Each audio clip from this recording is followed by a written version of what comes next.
A cast member of Street Outlaws, that's a Discovery TV show, has died while filming in Las Vegas.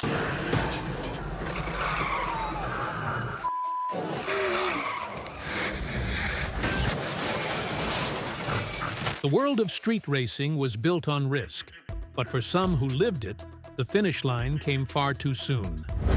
Behind the roaring engines, many familiar names from Street Outlaws were met with endings that shocked fans and shook the racing community to its core. From moments of struggle to dangers and losses that unfolded both on and off the track. Don Metro Police say the 41-year-old cast member died in a car accident around 12:30 Sunday morning during filming. What really happened to these racers, and how did their journeys take such unexpected turns? Join us as we uncover 10 beloved Street Outlaws members who tragically passed away. Number 10, Ryan Fellows. The crash that took Ryan Fellows' life happened during a filmed street race just outside Las Vegas in August 2022. Ryan was competing in a nighttime run on a closed desert stretch near North Las Vegas Boulevard and Harry Allen Power Plant Road when his car suddenly lost control at high speed. Ryan had built a reputation in the racing world as a fearless competitor who pushed every run to its limit. On Street Outlaws, Fastest in America, he stood out for his aggressive driving style and willingness to take on some of the fastest drivers in the country. Outside racing, Ryan was also a family man, balancing his time on the track with life as a husband and father. However, during a final race while filming, Ryan was driving a gold Nissan 240Z as he approached the finish line. In a matter of seconds, the vehicle veered off course, rolled multiple times, and came to rest in a fiery wreck. The car was quickly engulfed in flames, and despite rapid response from safety crews and emergency personnel, Ryan could not be saved. Ryan was pronounced dead at the scene at the age of 41. His death was confirmed by production, and the Street Outlaws franchise was left in shock as teammates, fans, and colleagues mourned the loss of a driver who had become a respected presence in the series. However, for the next beloved member, the fight against death wasn't just on the track, but against time itself. Number 9, Lizzy Musi. Lizzy Musi was already battling something far bigger than racing long before her final appearance on the track. Born into a racing family as the daughter of renowned engine builder Pat Musi, Lizzy grew up around the sound of engines being tuned to perfection. That environment shaped her into one of the most determined competitors in modern drag racing. Lizzy built her reputation on skill rather than expectation. Competing in Street Outlaws, No Prep Kings, she quickly proved she could stand toe-to-toe with the fastest drivers in the sport. Her car, Bonnie, became one of the most recognizable machines in the series, and Lizzy earned respect not as a female racer, but as a serious championship contender in her own right. She made history as the first woman to win a No Prep Kings event, breaking barriers in a field dominated by men. However, something unexpected happened to her at the peak of her life. Behind the wins and the spotlight, Lizzy's life took a devastating turn in April 2023, when she revealed she had been diagnosed with stage 4 triple-negative breast cancer. The disease had already spread beyond its original site, down to her lymph nodes and liver, marking the beginning of a long and difficult fight. Even with the diagnosis, Lizzy remained open with fans, documenting treatments and moments of progress and setbacks. As the illness progressed, Lizzy gradually stepped back from racing, but continued to receive support from the racing community and fellow drivers. Her relationship with fellow racer Kai Kelly also placed her even more in the public eye, as fans followed both her personal and professional journey closely. On June 27, 2024, Lizzy passed away at the age of 33 at her home in North Carolina, surrounded by family. Her death was confirmed publicly and sent shockwaves through the racing world. Sadly, just like Lizzy, the next person's loss did not come from the road, but something far more tragic. Number 8.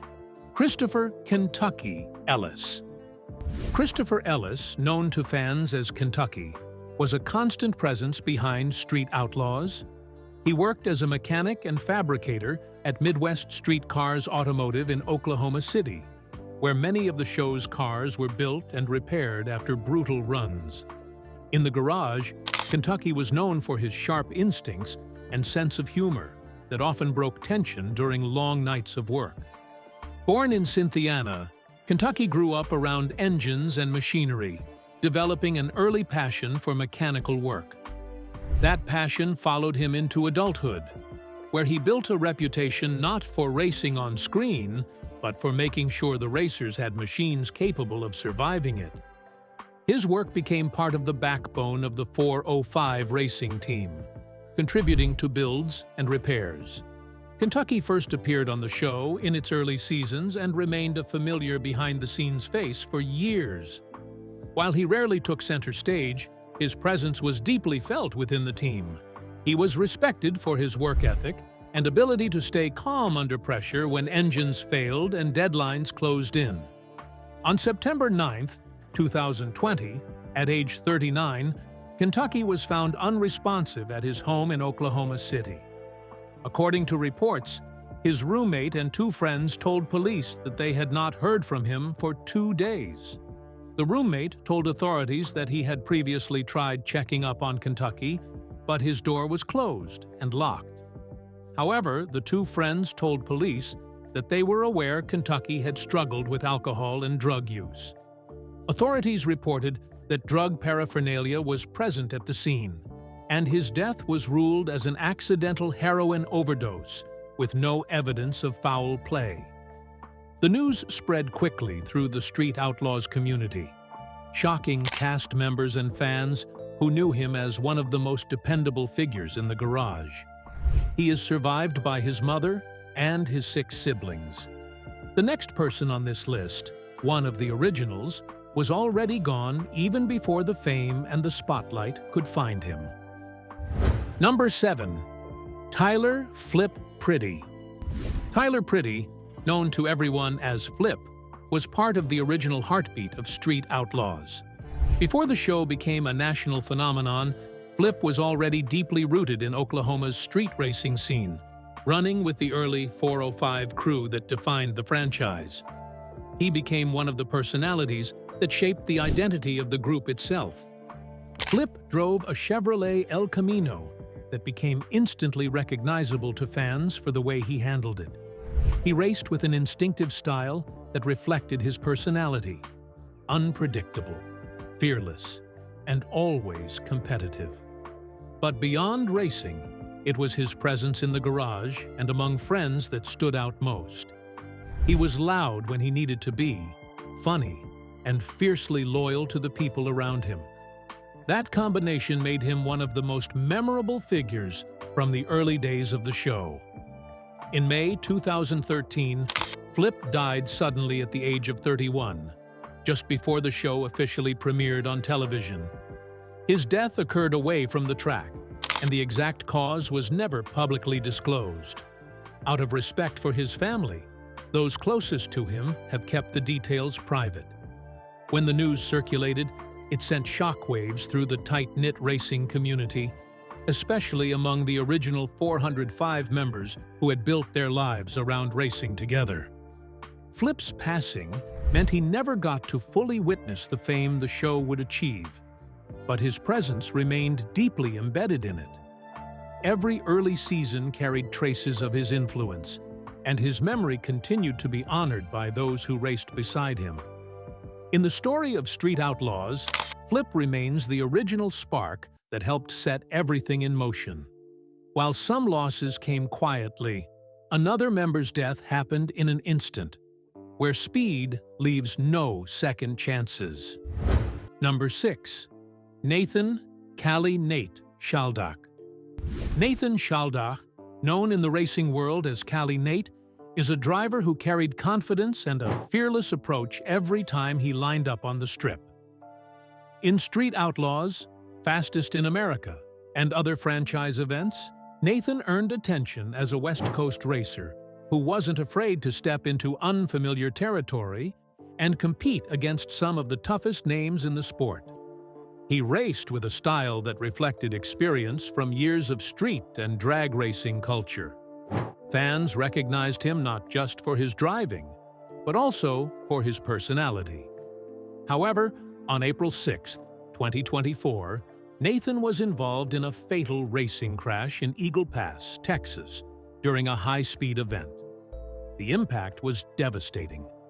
Although Nate had followed safety protocol and wore a helmet, the force of the crash was so severe that it offered little protection. Emergency crews responded quickly, and different medical measures were taken to save him. However, Nathan did not survive the accident. A day after the tragic incident, Nathan's longtime girlfriend, Courtney Paulshock, confirmed his death on her official Facebook page. She claimed that, although he was rushed to the hospital, he could not make it. In her grieving post, she shared one of Nathan's final texts, where he wrote that he would love her until the end of time. The news of Nathan's passing spread quickly through the Street Outlaws community and the wider racing world. Fellow competitors, crew members, and fans reacted with shock, especially because Nathan had become a familiar face in the spin-off racing circuit. His death added another painful reminder of how unforgiving high-speed racing can be, even in controlled environments. While racers face danger on the road, others who help bring the action to life face battles far from the spotlight. Who comes next on the list? Number 5. Mike Helman. Although Mike Helman was never a racer on the streets, his influence ran through every frame of Street Outlaws. As part of the production team behind the franchise, Mike worked in the background shaping how the chaos and speed of street racing were captured on screen. While drivers fought for traction on the asphalt, Mike was part of the team making sure those moments reached audiences with intensity and clarity. It is said that without him, Street Outlaws would not have existed today. Mike's role placed him around the heart of the Street Outlaws universe, and though he was not a public-facing cast member, those who worked with him understood his importance to the structure of the show. He contributed to the production side that turned underground racing culture into a nationally recognized series. In 2022, news circulated within the Street Outlaws community that Mike passed away. Although his death was not widely detailed in public reports, his passing was acknowledged by those within the production and racing circles connected to the franchise. Mike's absence was felt behind the scenes rather than in front of the camera. However, while some losses happened silently behind the scenes, the next person on this list's battles wasn't an expected one. Number 4. Wayne Smoseneck. Wayne Smoseneck was known in motorsports circles and loosely connected to the broader Street Outlaws racing ecosystem through his participation in high-performance drag and no-prep events. However, his story is most often remembered for how abruptly it ended in early 2022. In late 2021, Wayne contracted COVID-19. What initially appeared to be a manageable illness quickly developed into severe complications that required extended medical attention. As his condition worsened, he was placed under continuous care, while his family and close associates provided updates on his health to friends within the racing community. Despite efforts to stabilize him, Wayne's health continued to decline over several weeks. The complications from the virus placed significant strain on his body, ultimately leading to organ failure linked to the infection.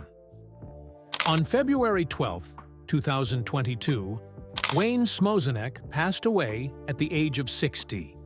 His death was confirmed by those close to him and circulated within motorsport and racing circles, where he was known both for his mechanical expertise and his long-standing involvement in competitive racing environments. The news came as a shock to many in the community who had followed his career across monster truck exhibitions, drag racing, and no-prep events. Wayne's passing marked the loss of a veteran figure in grassroots American motorsports. While not a mainstream television personality, his connection to the Street Outlaws-style racing scene placed him among the network of drivers and builders who helped shape the culture behind the cameras. Next is someone who had one tragic moment that came close to ending his story that wasn't meant to end just yet. Number 3, Dave Comstock. Dave Comstock, known as Daddy Dave, is one of the most established racers in Street Outlaws, but his name is also tied to one of the most violent crashes in the show's history. Dave built his reputation in Oklahoma City street racing, driving some of the fastest no-prep cars and earning respect for his aggressive, precise style behind the wheel. The crash that nearly ended Dave's career happened in 2015 during a race in Amarillo, Texas. Driving his Chevrolet Nova, Goliath, Dave launched into a high-speed run that quickly spiraled out of control. As the car accelerated down the strip, it lost traction, veered violently, and left the racing surface at extreme speed. The impact with the barrier was immediate and catastrophic, sending the car into multiple violent rolls before it came to a stop in a wrecked shell. At the moment of impact, the crash was widely believed to be unsurvivable. The severity of the crash, the speed involved, and the condition of the vehicle afterward led many on the scene to assume Dave had died instantly. The force of the rollover and destruction of the car made the outcome look final. However, against expectations, Dave survived. Emergency crews rushed him to the hospital, where he was treated for a collapsed lung, broken ribs, a fractured collarbone, and head injuries. He spent time in intensive care recovering from the trauma. The survival itself became one of the most shocking outcomes in the Street Outlaws franchise, as the crash had visually appeared fatal in real time. Dave's accident remains one of the defining moments in the series. Next is a Street Outlaws leader that wasn't spared. Just like Dave, one crash proved just how close it all can come to ending. Number 2. Justin Shearer. Justin became one of the defining figures of Street Outlaws, but his journey was shaped by repeated exposure to danger, strain, and high-speed risk. Known as Big Chief, he was a core driver of the 405 crew. Justin spent years competing in no-prep and street-style racing where crashes and mechanical failures were constant threats. Over time, Justin experienced multiple serious racing incidents and close calls on the track. Driving high-powered cars at extreme speeds placed significant physical stress on him, especially during violent launches, loss of traction, and unstable runs. While not every incident was publicly detailed, the nature of the sport meant that each race carried the risk of severe injury or worse. Beyond individual crashes, Justin also faced the long-term toll of competitive racing and television production. As the Street Outlaws franchise expanded into larger formats like America's List, the pressure increased. There were more races, tighter schedules, and higher expectations placed additional strain on both performance and well-being. By 2022, Justin began stepping back from full-time competition. The combination of racing risks, physical wear, and mounting pressure contributed to his decision to reduce his involvement and focus more on working in his garage. Justin's story became defined less by a single accident and more by years of sustained exposure to the dangers of high-speed racing, where every pass down the strip carries real consequences. The first on the list is another racer who met with danger at every single run. Did he survive or not? Number 1. J.J. Dabos. J.J. Dabos, known off-track as Jonathan Day, is one of the most recognizable figures in Street Outlaws. Memphis, But his story was also marked by multiple serious racing accidents that tested his survival and resilience over the years. J.J. Dabos built his reputation in the Memphis street racing scene, where racing is less about controlled conditions and more about unpredictable power on real roads. One of the most widely known incidents involving J.J. Dabos happened during filming in 2022, when a high-speed race turned into a violent multi-car crash. J.J. Dabos was driving when his car lost control and collided with another vehicle at speed. The impact caused both cars to spin violently off course, with debris scattering across the road. The crash also involved other members of his team who were nearby during the run. J.J. Dabos sustained injuries in the incident, including bruising and impact-related trauma, while other racers in his crew also required medical attention. His wife, Trisha Day, who regularly races alongside him, was also involved in the crash and suffered injuries. Emergency response teams were present due to the nature of filming, and all injured individuals received immediate medical care. Despite the severity of the crash, J.J. Dabos survived and later returned to racing after recovery. The incident became one of the most serious accidents featured in the Memphis series, highlighting how quickly coordinated races can turn dangerous, even among experienced drivers. J.J. Dabos also experienced other close calls throughout his career in street racing, where unpredictable road conditions and tight racing environments create constant risk. His driving style, known to be aggressive and deeply rooted in Memphis street culture, often placed him in high-stakes situations where control is tested to its limits. His story stands out not because of a single accident, but because of repeated survival in a sport where crashes are not exceptions, but constant possibilities. Which Street Outlaws member's story shocked you the most? Do you think the risks of racing played a role in their fates? And was it worth it? Share your thoughts with us in the comments section. Remember to like, share, and subscribe for more. Also, click the next video showing on your screen. You will enjoy it.